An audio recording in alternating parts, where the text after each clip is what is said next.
I'm here to present the paper titled Heteroglossic Bilingual Pedagogies for Linguistic Equity in Education.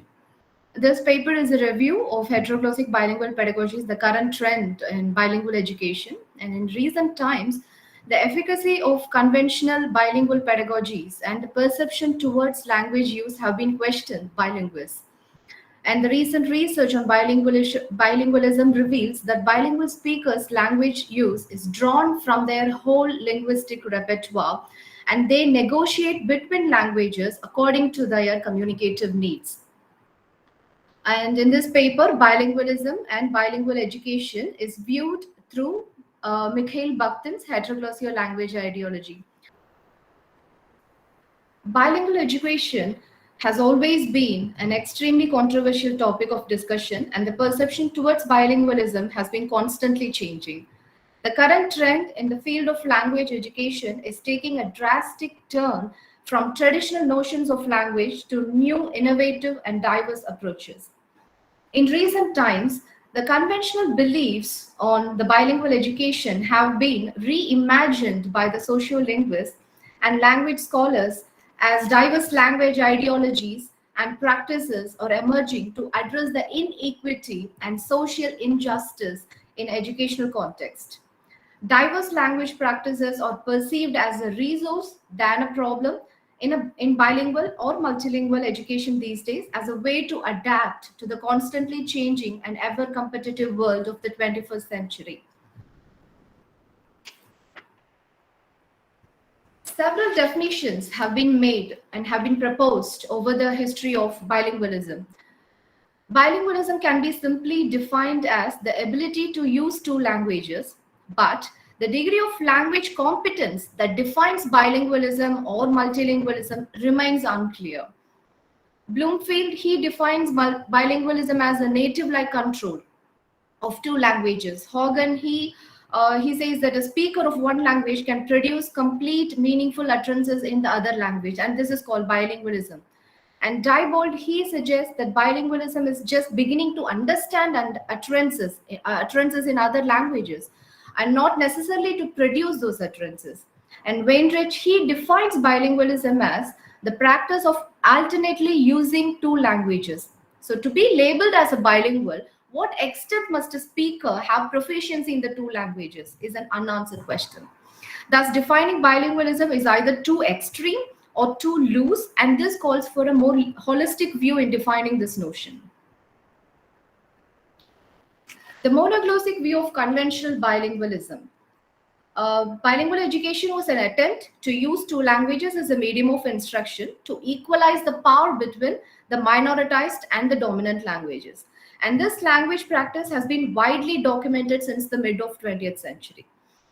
And Francois Grosjean, he offers two contrasting views to bilingualism. The first one is called the fractional and the other the holistic. The fractional view evaluates the bilinguals as two monolinguals in one.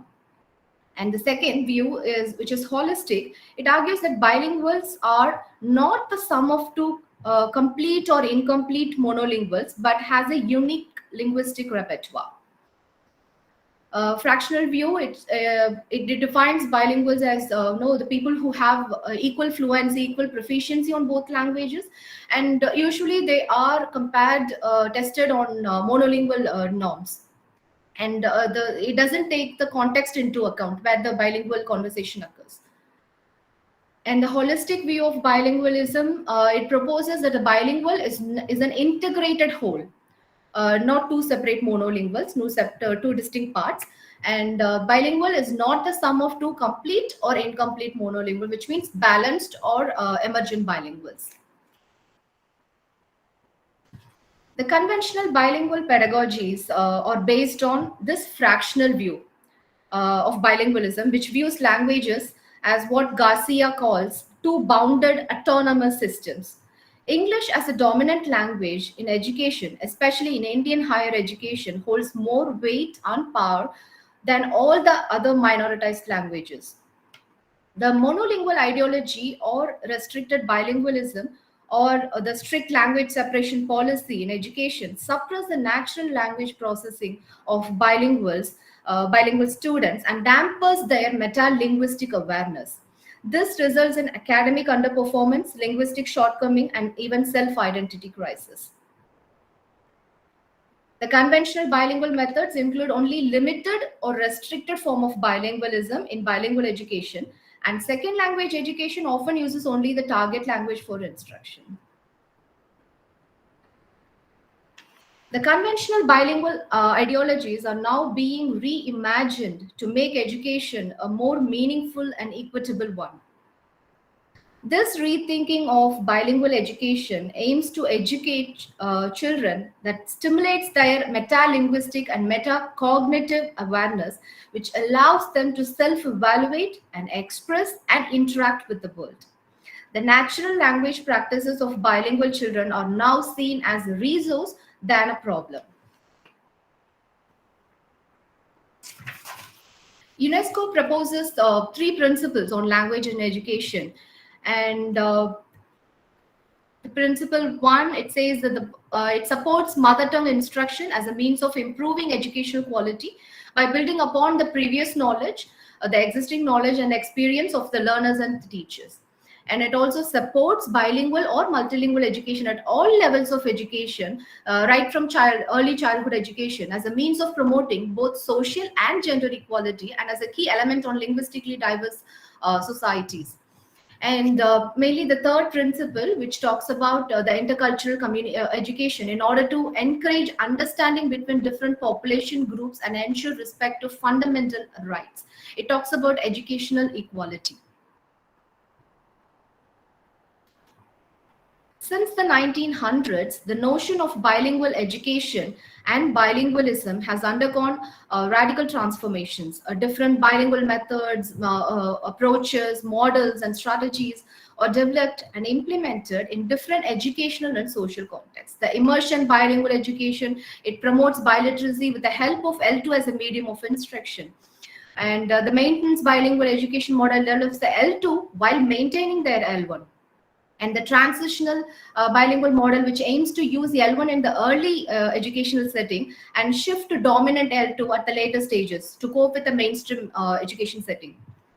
So we also have other models like content-based instruction, content and language integrated learning, English medium education in multilingual university settings, integrating content and language in higher education or other pedagogical approaches with a bilingual viewpoint.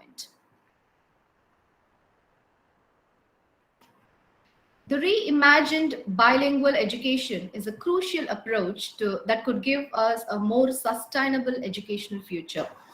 Garcia states that bilingual education is a way of providing meaningful and equitable education, as well as an education that builds tolerance towards other linguistic and cultural groups. The aim of recent bilingual research in educational context is to allow the bilingual learners to negotiate between their overlapping languages and knowledge to bring equity into the classroom.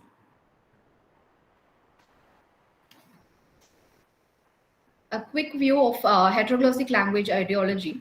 The concept of heteroglossia was originated by Bakhtin in the year 1981 as an extended analysis of dialogism. And he paved way to new alternative linguistic studies that steers away from the traditional monoglossic view of languages. Weinreich, he states that bilinguals interpret words of a weaker language through the stronger language, and thus the dominant language is used as a filter for the other. Grosjean, he offers, as we discussed before, the holistic view of bilingualism in which languages are interdependent, and this interaction increases the communicative potential of bilingual students, the emergent bilingual students. And he argues that bilingualism should be perceived as a continuum and not balanced competence of two languages like a bicycle.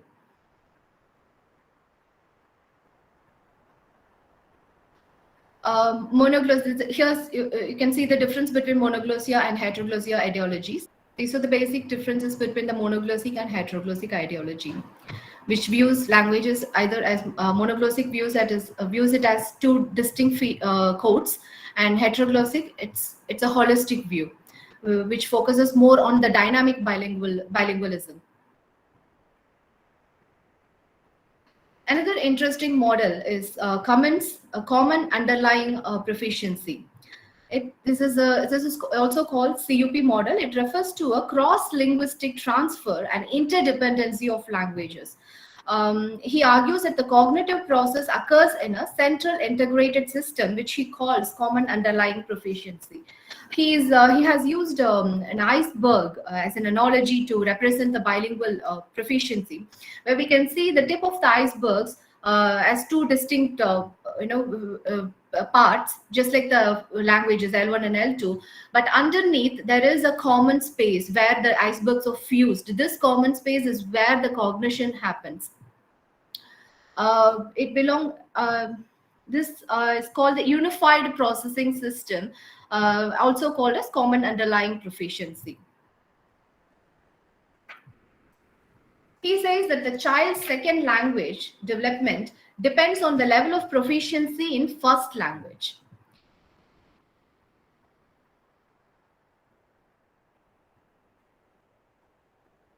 Most bilingual pedagogies developed over decades are monoglossic in nature, where the languages are compartmentalized and kept separate or put alongside one another. But pedagogies based on the Bakhtinian heteroglossic ideology attempts to equalize the power of languages in the classroom. Heteroglossic pedagogies goes beyond the conventional monoglossic approaches, as they do not isolate languages or view languages as autonomous systems, linguistic systems. And these heteroglossic pedagogies promotes the fluid, dynamic and natural language practices of bilinguals in the classroom to facilitate learning at a deeper level.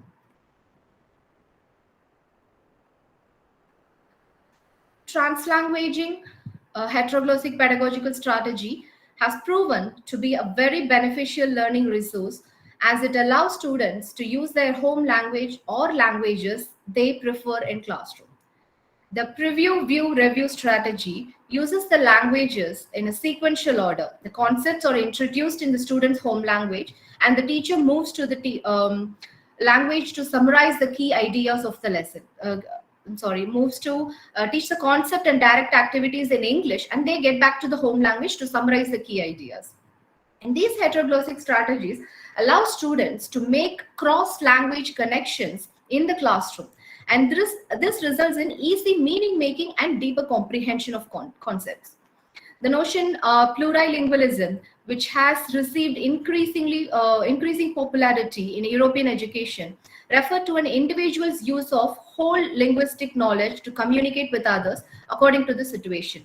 And we also have a notion called polylanguaging and metrolingualism. These peer review, translanguaging, plurilingualism, metrolingualism, these are interconnected. They are based on the similar notion of heteroglossic ideology.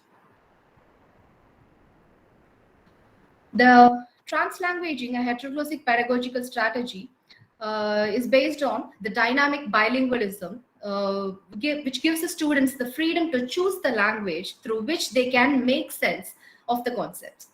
The Welsh term transvaisthu was first coined by Sen Williams, a prominent Welsh educationalist, to refer to a bilingual language practice he used in his Welsh English classroom in the year 1994. His close friend and a colleague, Colin Baker, he translated the Welsh term into English as translanguaging in the year 2001. He defines translanguaging as the process of making meaning, shaping experiences, gaining and understanding knowledge through the use of two languages. And Garcia, she defines translanguaging as the act performed by bilinguals of accessing different linguistic features or various modes of what are described as autonomous languages in order to maximize their communicative potential. And Selick and Seltzer, they call translanguaging as an action and practice. Language is more as an action and practice than structures and skills. A According to Lewis Jones Baker, a speaker uses both languages in a dynamic and functionally incorporated way to construct and negotiate psychological process of meaning making, speaking, literacy, and learning. Translanguaging is footed upon the fundamental pedagogical principle of moving from the known to the unknown. The objective is of language education. The objective is language education and education through language by creating more flexible learning environments in classroom to enhance linguistic and cognitive skills of the students of varying academic levels. This notion goes beyond the conventional monoglossic code switching notion and other bilingual approaches. Translanguaging is not switching between two monolingual codes, but merging and deploying features from the speaker's one linguistic repertoire to negotiate according to the circumstances, according to the context. Due to the crucial role English plays in the 21st century, the number of English medium schools have rapidly increased, and English language learning for both communicative and academic purposes is inevitable. But inappropriate curriculum and teaching methodologies in language teaching doesn't meet the practical demands. English-only immersion approach is followed by almost all English medium institutions, where home language use is discouraged of both academic and communicative purposes. And strict language allocation policies of most higher education institutions, it dampers the literacy and linguistic development of students from diverse linguistic backgrounds. The dynamic languaging practices of bilingual learners are often suppressed or not represented in the classrooms. Linguists with postmodernist views like Kanagaraja, Otzi, Pennycook, and Moller Jorgensen, Garcia, who is a prominent advocate of translanguaging strategies, demand recognition to the heteroglossic ideological shift in bilingual education.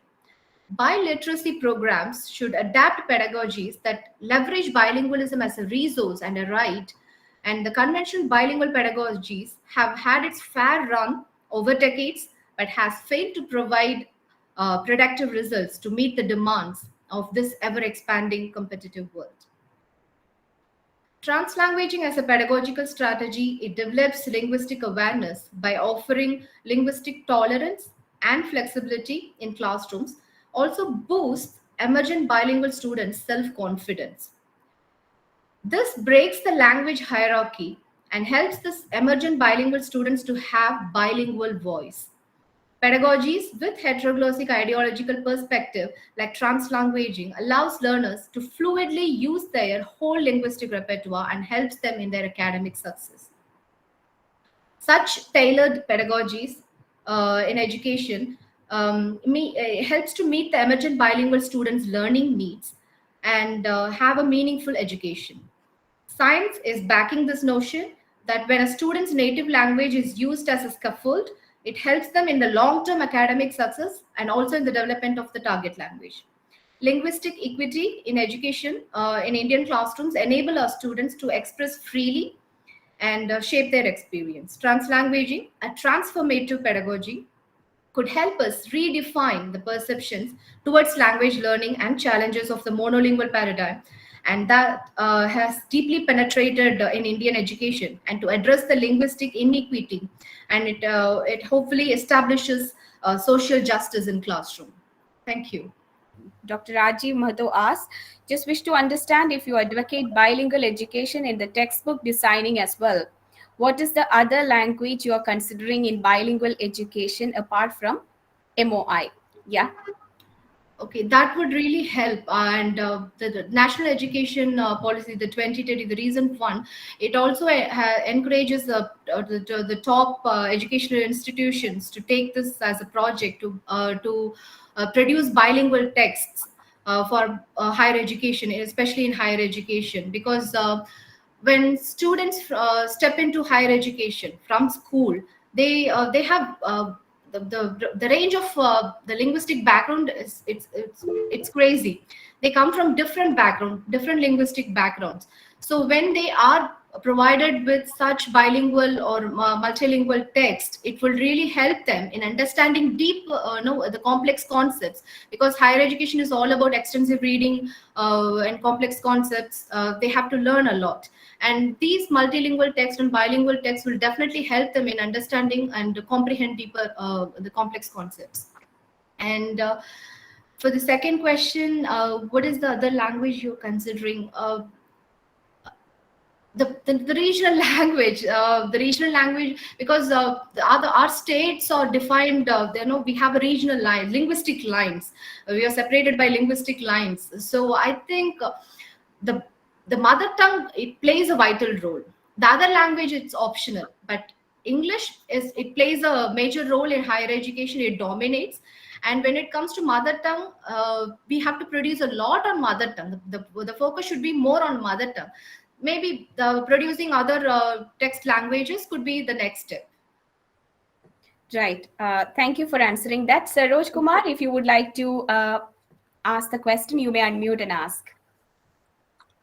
Okay, ma'am, thank you very much for the nice presentation. And please forgive me, because my purpose is just to ask, is it a research paper that you have presented?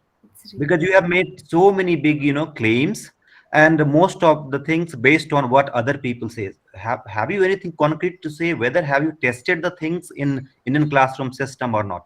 This is my question. Yes. I'm a full-time research scholar now, but before that, I was working as a language trainer for almost a decade. So I have worked with kids. I have worked with adolescents. I have worked with. No, ma'am. Sorry to interrupt you. Yes. Please, what I'm trying to say, because there are so many things you have said in this presentation, which is, as a, you will have to say the things on the basis of concrete data analysis, and fact and empirical evidence. I think I'll have to step out. What? Sorry, Saroj Kumar sir, you see, this was a literature review paper. So she based her entire study on review of literature that is already available. So this is not an experimental design or not a case study, not not based on empirical kind of study. This was just a review of literature paper. Okay, this is what I wanted to know. Yeah, Then it's all right. Then it's all right. Okay, yeah. Thank you very much, ma'am. Yes. So just to add to what Dr. Saroj Kumar has just mentioned, this is a beautiful review of literature. I can see that. If you would like to improve that, you can actually narrow it down to the Indian context, because now you have talked about studies across the globe, like from here, from there, what Garcia said, what somebody else said. So what you can do is to narrow it down to the Indian context, because we are facing a lot of issues with the implementation of this mother tongue based education or first language or other languages roles in classroom and all. So what you can look at is how the teachers, as you said, you teach kids, or you have taught kids. So when you look at that context, how is the role of different languages, different Indian languages operational in a classroom? From a teacher's perspective, you can look at it. You can also look at it from the student's perspective. One such study has been documented by British Council, I think back in 2011 and then 13 again. So you can check that. So that is one way in which you can narrow down the paper to have a little more clarity. But as of now, I totally understood what you were trying to do, and it's a commendable effort. I have just one question, not for you to answer, but for you to think about. Very simple one. What are the roles of different languages in an Indian English classroom? Not Indian English classroom, but Indian ESL classroom. Please think about it. That will give you a lot more clarity. And when you go back to Garcia and read her, you will get more input and more concrete evidence of trans-languaging as being practiced. And as Dr. Saroj Kumar said, that will give you an empirical kind of study. As you are a research scholar, you can really take it up and see how different languages operate, because it's not only for transactional purposes, it's not only for translation purpose that we use other languages in classroom. One thing you said was summarizing was one purpose, one strategy, but other than that, we use the other language for more enabling kind of functions in our English classrooms itself. So you can think about it. This is just a question for you to think about. And Sure. then, yeah. Thank you I very really- much. Yeah, Thank thank you you. very much for that paper.